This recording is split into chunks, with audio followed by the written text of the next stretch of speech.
প্রভুপাদ একটা গীতার শ্লোক দিয়ে আরও জিনিসটাকে বোঝানোর জন্য চেষ্টা করছে। যজ্ঞদান তপকর্ম ন ত্যাজেত কার্যমেব তৎ যজ্ঞদান তপশ্চৈব পাবনানি মনীষিণাম। যজ্ঞ, তপস্যা, দান, কর্ম কখনো ত্যাগ করা উচিত নয়। সেগুলি সম্পাদন করা কর্তব্য। প্রকৃতপক্ষে যজ্ঞ, দান ও তপস্যা মহাত্মাদের পবিত্র করে। আপনি হয়তো বলতে পারেন, আমি যখন নতুন ভক্ত ছিলাম তখন নিয়মিত মঙ্গল আরতি করতে হতো, ঠিক টাইম মতো উঠতে হতো, জব করতে হতো। এখন তো আমি সিনিয়র হয়েছে, শুয়ে শুয়েও মঙ্গল আরতি করতে পারি। বলছে না, যেটা তোমাকে ট্রেনিং দেওয়া হয়েছে সেটা সব সময়ের জন্য তোমাকে করতে হবে। ঠিক টাইম মতো মঙ্গল আরতি ওঠা, ঠিক টাইম মতো জপ করা, গীতা ভাগবতম পড়া, কেবলমাত্র প্রসাদ খাওয়া। আপনি বলতে পারেন একটু একটু ভগবানকে নিবেদন না করে খেলে কি ক্ষতি? না, সব সময় সতর্ক থাকতে হবে। ভগবানকে নিবেদন করে না খেলে ওটা গুণযুক্ত হয়ে আমার শরীরকে, আমার মনকে বিচলিত করতে পারে। সব সময় সতর্ক।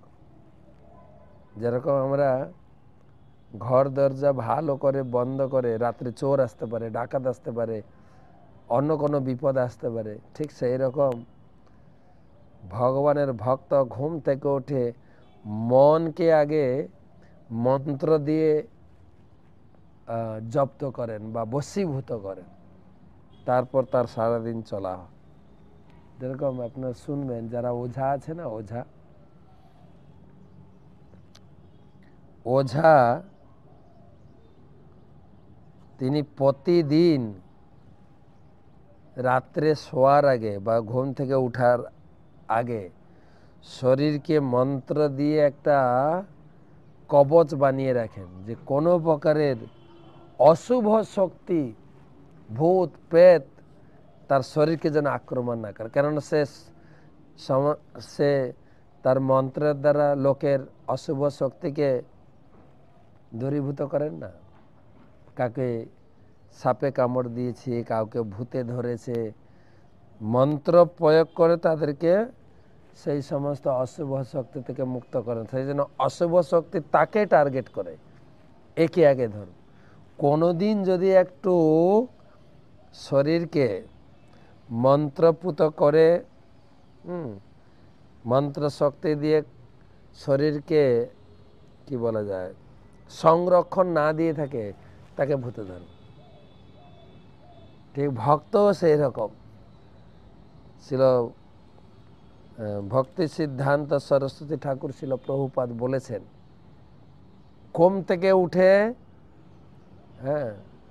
100টা জুতোর বাড়ি মারবে মনকে, আর সন্ধ্যায় ঘুমানোর আগে 100টা ঝাঁটার বাড়ি দিয়ে মনকে, মন এত চঞ্চল। গীতায় ভগবান অর্জুনের প্রশ্নের জবাব দিয়েছেন। অর্জুন বলছেন, চঞ্চলম হি মন কৃষ্ণ প্রমাথি বলবৎ দৃঢ়। এই মন দুর্দান্ত চঞ্চল। ভগবান স্বীকার করেছেন, অসংশয়ং মহাবাও, তুমি যা বলছো ঠিক। তবে এই দুর্বৃত্ত মনকে অভ্যাসেন তু কৌন্তেয় বৈরাগ্যের, অভ্যাস এবং বৈরাগ্যের দ্বারা মনকে সংযত করে। তাই প্রতিদিন একই রুটিন মাফিক, একই রুটিন, ঠিক সময় মতো ঘুম থেকে ওঠা, ঠিক সময় মতো ভগবানের সেবা, মঙ্গল আরতি, সিঙ্গার আরতি, জপ, কেবলমাত্র ভগবানের প্রসাদ খাওয়া, এগুলো যতদিন আমরা থাকবো ততদিন করে যেতে হবে। এগুলো ত্যাগ করলে হবে না, তাহলে আমরা বিচলিত হতে পারি। সংকীর্তন যোগ্য ত্যাগ কি বলে, সংকীর্তন যোগ্য দান তপস্যা কখনোই ত্যাগ করা উচিত নয়। মন ও ইন্দ্রিয় সংযমের জন্য অনুশীলন, যোগ অনুশীলন নিষ্ঠাপূর্বক পালন করা উচিত। ভগবান ঋষভদেব দেখিয়ে গেছেন কিভাবে তপস্যা করতে হয়।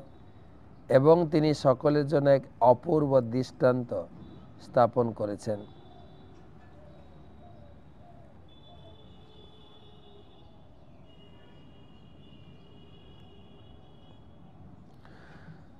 তিন নম্বর শ্লোক, তথা চোক্তম। সুখদেব গোস্বামী বলেন, এটা তো আমি বললাম, অন্যান্য পণ্ডিতরা কি বলছে? চোক্তম ন কুর্যাৎ কহির্চিৎ সখ্যম মনসি হানবস্থিতে যৎ বিশ্বম্ভ্রাচিৎ রাচির্ণম চস্কন্ধ তপ ঐশ্বরম। ন কুর্যাৎ কহির্চিৎ সখ্যম মনসি হানবস্থিতে যৎ বিশ্বম্ভ্রাচিরাচীর্ণ চস্কন্ধ তপ ঐশ্বরম। অনুবাদ, পণ্ডিতেরা বলে গেছেন, মন স্বভাবতেই অত্যন্ত চঞ্চল, তার সঙ্গে বন্ধুত্ব স্থাপন করা উচিত নয়। মনের প্রতি পূর্ণ বিশ্বাস স্থাপন করলে যে কোনো মুহূর্তে তা আমাদের প্রতারণা করতে পারে। দেবাদিদেব মহাদেবও ভগবানের মোহিনী মূর্তি দেখে বিচলিত হয়েছিলেন। সৌভরী মুনি যোগসিদ্ধির অতি উন্নত অবস্থা থেকেও অধপতিত হয়েছিলেন। পণ্ডিতের দৃষ্টান্ত দিয়ে গুরুদেব সুখদেব গোস্বামী বুঝাতে চেষ্টা করেছেন অনেক দিক দিয়ে। এই মনের আলোচনা ভগবদ্গীতার ৬ষ্ঠ অধ্যায়ে বিস্তারিতভাবে করা হয়েছে। ভগবান বলেছেন, মন এবং মনুষ্যানাম কারণং বন্ধমক্ষয় বন্ধায় বিষয় সঙ্গ মুক্ত নির্বিষয়ং মন। মনকে বশীভূত করো। মন বশীভূত করলে মন তোমার বন্ধু, মন বশীভূত না হলে মন তোমার চরম শত্রুর মতো কাজ করবে। তো সে কথা পুরো ৬ষ্ঠ অধ্যায়ে যে কিভাবে মন সংযম করার জন্য অষ্টাঙ্গ যোগ ভগবান শিখিয়ে গেছেন। কিন্তু অর্জুন বললেন, কলিযুগের মানুষ আমরা অষ্টাঙ্গ যোগ করতে পারবো না। তখন ভগবান বললেন, ঠিক আছে, ভক্তি করো, কেবল হরিনাম মহামন্ত্র জপ করো। মন্ত্র, মন্ত্র মানে হচ্ছে মনকে যে ত্রাণ করে, সেই মহামন্ত্র দিয়ে মনকে বশীভূত করো।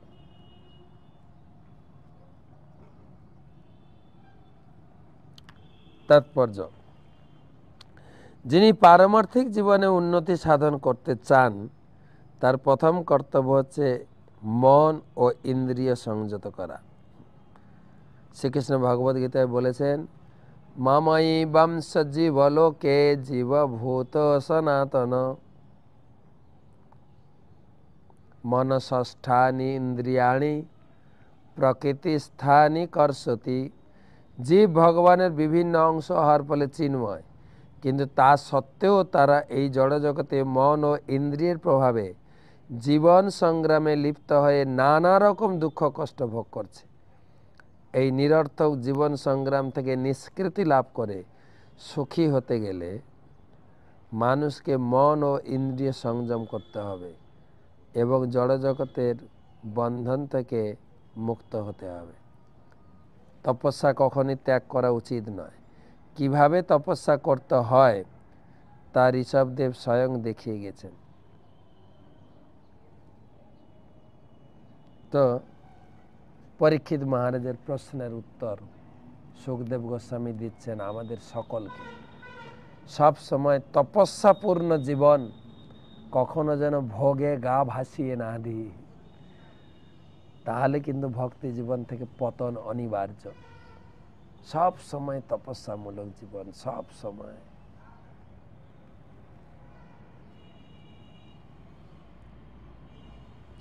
শ্রীমদ্ ভাগবতের নবম স্কন্ধে 49 অধ্যায়ের ৭ম শ্লোকে আরও বিশ্লেষণ করে বলা হয়েছে, মাত্রা সস্রা দুহিতা বা নাবিবিক্ত সন ভবেত বলবান ইন্দ্রিয় গ্রাম বিদ্যাংসমপি কর্ষতে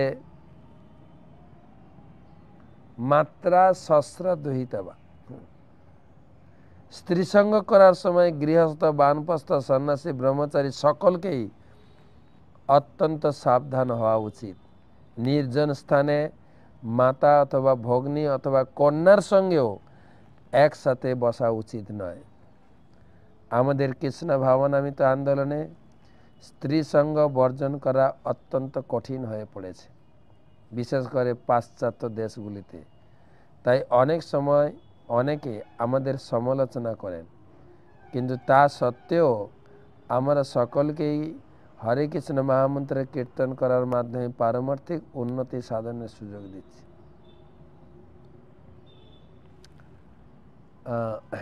একথা কে বলছেন জানেন? যিনি সুপার স্ত্রী সঙ্গ করেছেন, যযাতি মহারাজ। তিনি তার স্ত্রী দেবযানীকে আলোচনা প্রসঙ্গে এই কথা সারা জগৎকে শিখিয়ে দিয়ে গেলেন। যারা আমরা পুরুষ আছি, পুরুষের ক্ষেত্রে সে যে হোক, গৃহস্থ হোক, ব্রহ্মচারী হোক, বানপ্রস্থী বা সন্ন্যাসী, পুরুষ, সে তাকে একটা বিষয়ে খুব সতর্ক থাকতে হবে। যখন সে মাত্রা, মা, সস্রা মানে বোন, আর দুহিত্রা মানে কন্যা মানে মহিলা, সে মা হোক, বোন হোক বা মেয়ে হোক, নিজের কন্যা হোক, তাদের সঙ্গে মেলামেশার ব্যাপারে একটা সতর্কতা দিয়ে গেলেন, দিক নির্দেশনা দিয়ে গেলেন। কখনো যেন যুবতী মা, যুবতী বোন বা যুবতী কন্যার সঙ্গে গোপনে যেন না বসি। একান্তে মানে হচ্ছে যেখানে কেউ নেই, কেবল আমরা দুজন আছি। কেন না বলবান ইন্দ্রিয় গ্রাম বিদ্যাম সমপি কর্ষতে। না, ইন্দ্রিয় এত প্রবল, এত প্রবল, বিদ্বান ব্যক্তির মনও বিচলিত হয়। এটা হয়তো কেউ বলতে পারে না, আমি এটা মানি না। না, হচ্ছে সমাজে অনেক তার দৃষ্টান্ত এবং নিউজ আমরা পেয়ে থাকি।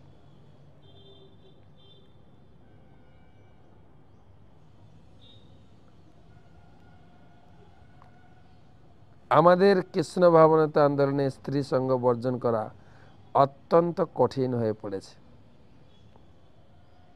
বিশেষ করে পাশ্চাত্য দেশগুলিতে। তাই অনেক সময় অনেকে আমাদের সমালোচনা করেন, কিন্তু তা সত্ত্বেও আমরা সকলকে হরে কৃষ্ণ মহামন্ত্র কীর্তন করার মাধ্যমে পারমার্থিক উন্নতি সাধনের সুযোগ দিচ্ছি। আমরা যদি নিরপরাধে হরে কৃষ্ণ মহামন্ত্র কীর্তন করতে থাকি, তাহলে শ্রী হরিদাস ঠাকুরের কৃপায় কামিনীর আকর্ষণ থেকে রক্ষা পেতে পারব। বড় বড় মুনি, ঋষি, যোগী, তাদের পতনের বহু দৃষ্টান্ত গীতা, ভাগবতম, বেদ, পুরাণ, রামায়ণ, মহাভারতে আছে। আমি তো আর তার থেকে বড় শক্তিশালী কেউ নই, আমারও পতন হতে পারে যদি আমি এই নিয়মের ব্যতিক্রম করি। একান্তে নির্জন স্থানে বোন, কন্যা বা মায়ের সঙ্গে যেন উপবেশন না। এখানে সব আশ্রমের কথা বলা হয়েছে, কিন্তু কেবল যে ব্রহ্মচারী, সন্ন্যাসী, এই বোন আর মা থেকে সাবধান থাকবে তাই না। মেয়ে কার আছে? গৃহস্থের আছে না। হ্যাঁ, গৃহস্থকেও সাবধান করা হয়েছে, ততটা সতর্ক থাকে। কিন্তু যুবতী মা, যুবতী বোন বা যুবতী কন্যা থেকে একটু দূরত্ব বজায় করে চলে। বলবান ইন্দ্রিয় গ্রাম, এই ইন্দ্রিয় এত প্রখর। প্রহ্লাদ মহারাজ বলেছেন, পুরুষ হচ্ছে ঘি এর মতো, আর স্ত্রীলোক হচ্ছে আগুনের মতো, আগুন কাছে এলেই ঘি গলবে, এতটা সাবধান। সেজন্য বলছেন বিদ্যাংসমপি করসতে, বিদ্যান বড় বড় পণ্ডিত লোকেরাও সৌভরী মুনি থেকে শুরু করে বিশ্বামিত্র মুনির মতনও ঘি গলেছে, পতন হয়েছে। আমাদের বাংলা একটা বলে না, হাতি ঘোড়া গেল তল, মশা বলে কত ঝল। মশা বলছে না, আমিও সব ভয় করি না। প্রভুপাদ এখানে বলছেন যদি আমরা বিনম্রভাবে নিষ্ঠা সহকারে নিয়মিত হরিনাম করি, হরিদাস ঠাকুরের কৃপায় এই কামিনীর আকর্ষণ থেকে মুক্ত হতে পারি। কিন্তু আমরা যদি হরে কৃষ্ণ মহামন্ত্র কীর্তনে নিষ্ঠাপরায়ণ না হই, তাহলে যে কোনো মুহূর্তে আমরা রমণীর শিকার হতে পারি, হচ্ছেও তাই। ভক্তি জীবনে আসার পরেও প্রচুর পরিমাণে রমণীর শিকার হতে দেখা যাচ্ছে। তো আজকে এই পর্যন্ত রাখি। আমাদের প্রশ্ন উত্তর পর্ব, একটা প্রশ্ন নেব আজকে, আর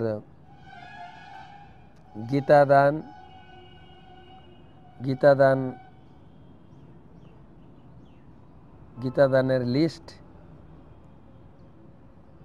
অজিত আত্মা মুকুন্দ প্রভুর সুরাট থেকে, তার পক্ষ থেকে গীতা এসেছে। রুবি গয়াল 2টি গীতা, তার বন্ধু 1টি গীতা, প্রিয়া গয়াল 2টো গীতা, শীতল আগরওয়াল 2টি গীতা, উমা গয়াল 2টো গীতা, কবিতা গয়াল 2টো গীতা, আরতি আগরওয়াল 1টি গীতা, রশ্মি বত্র মাতাজি 5টি গীতা,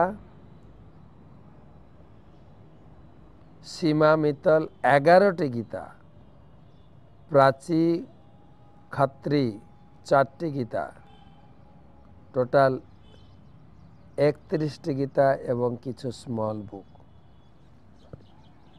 আমাদের তপতি খাঁ মাতাজির পক্ষ থেকে এসেছে তপতি দে, সুকুমার দে, সুস্মিতা দে, মলয় দে, অদৃশ দে এবং মল্লিকা যশ, শঙ্খ শুভ্র যশ, আরশভ যশ সবাই মিলে 9টি গীতা দান করেছেন। কলকাতা থেকে মৈত্রী গুপ্তা 2টো গীতা দান করেছেন।